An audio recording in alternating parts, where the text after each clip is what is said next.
Sa loob ng maraming taon, unti-unting nasisira ang mundo dahil sa climate change. Maraming lungsod ang nagkakagulo. Isang araw, may misteryosong pag-attack na nangyari sa halos lahat ng malalaking lungsod sa mundo. Biglang nasira ang mga power grid at ang buong mundo ay nalunod sa kadiliman. Dahil dito, maraming tao ang nagsimulang mamatay. Isang gabi, pinangunahan ng isang sundalo na si Mary ang kanyang grupo para umatake. Madilim ang paligid, ngunit ang mga flare ay nagbigay ng kaunting liwanag sa lugar. Habang naghahanda ang mga sundalo, narinig nila ang nakakatakot na sigaw ng mga halimaw mula sa malayo. Biglang lumitaw ang mga higanteng nilalang na tinatawag na breakers. Nagsimula ang matinding labanan.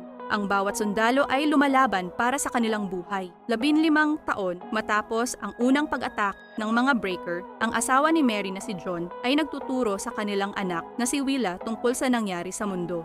Ipinaliwanag ni John na ang mga breaker ay matagal nang nasa Earth, ngunit nagtatago lamang sila sa likod ng isang misteryosong bagay na tinatawag na Stitch. Samantala, si Mary naman ay madalas magkuwento kay Willa tungkol sa mga bulaklak, hayop at kagandahan ng mundo bago ito masira. Mga bagay na hindi na kailanman nakita ni Willa. Isang araw, biglang nayanig ang kanilang gusali. Dumating ang mga military truck at sinabi sa lahat na kailangan na nilang lumikas agad. Sa gitna ng kaguluhan, ipinagdiriwang pa rin ng pamilya ang kaarawan ni Willa. May cake siya at 2 regalo. Isang sombrero na ginawa ng kanyang ina at isang stuffed dog toy na gawa ng kanilang kapitbahay. Ngunit naputol ang kanilang simpleng selebrasyon nang may sundalong pumatok sa kanilang pintuan. Sinasabing kailangan na nilang umalis agad. Habang nag-iimpake si Willa, nahihirapan naman si John gumalaw dahil sa lumang sugat mula sa digmaan. Tinulungan siya ni Mary at doon nila pinag-usapan ang isang mahalagang bagay. Minsan na nilang isinara ang Stitch pero patuloy pa rin ang paglabas ng mga breaker. Naniniwala siya na kapag sinarado ang isang Stitch, may ibang nagbubukas sa ibang lugar. Matapos ang kanilang pag-uusap, nagpalitan sila ng matamis na salita at halik habang tahimik lang na nakatingin si Willa. Sumama si Mary sa mga sundalo para lumaban habang si John at Willa naman ay isinakay sa truck kasama ng mga sibilyan.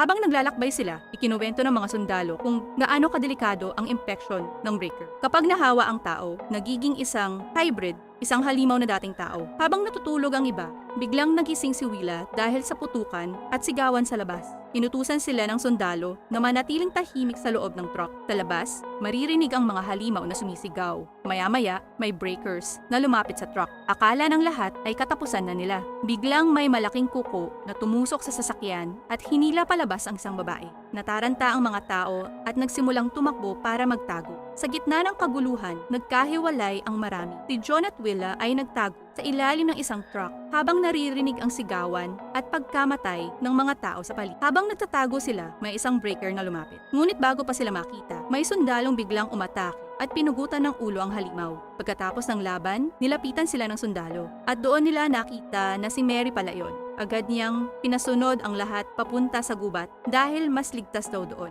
Habang naglalakad sila, maraming sugatang tao ang makikita. Isang matandang lalaki ang nahawahan ng impeksyon at ilang minuto lang ay nagsimulang dumugo ang kanyang mga mata at mangitim ang kanyang mga ugat. Alam ng sundalo na wala ng pag-asa ang lalaki kaya binarel niya ito para tapusin ang paghihirap. Kinabukasan, nakarating sina John at Willa sa dalampasigan. May maliit na bangka roon na dati nilang ginagamit ni Mary sa pangingisda. Nagpasya silang tumakas papunta sa isang isla sa gitna ng dagat at doon sila nanirahan. Lumipas ang 1 taon at tahimik silang namumuhay sa isla. Sinanay ni John si Willa kung paano lumaban sa mga halimaw.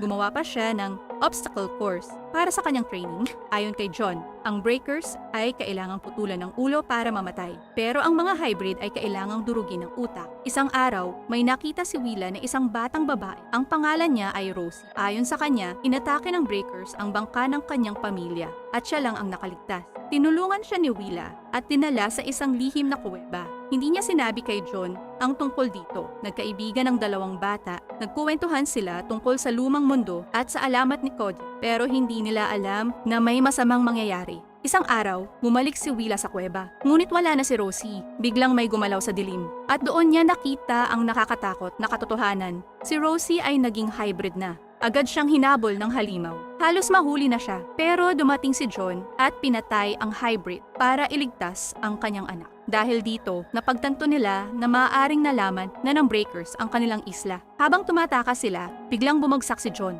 at doon niya inamin ang masakit na katotohanan na hawahan na siya ng infection. Sinabi niya kay Willa na kailangan nitong tumakas mag-isa gamit ang bangka. Habang unti-unting nagbabago ang katawan ni John, pinilit ni Willa na itulak ang bangka papunta sa dagat. Ngunit hindi niya ito kayang gawin mag-isa. Habang papalapit ang mga breaker mula sa bundok, biglang may mga bangka na dumating mula sa dagat. At sa mga bangkang iyon ay naroon ang mga sundalo kasama si Mary. Muling nakita ang pamilya sa gitna ng panganib.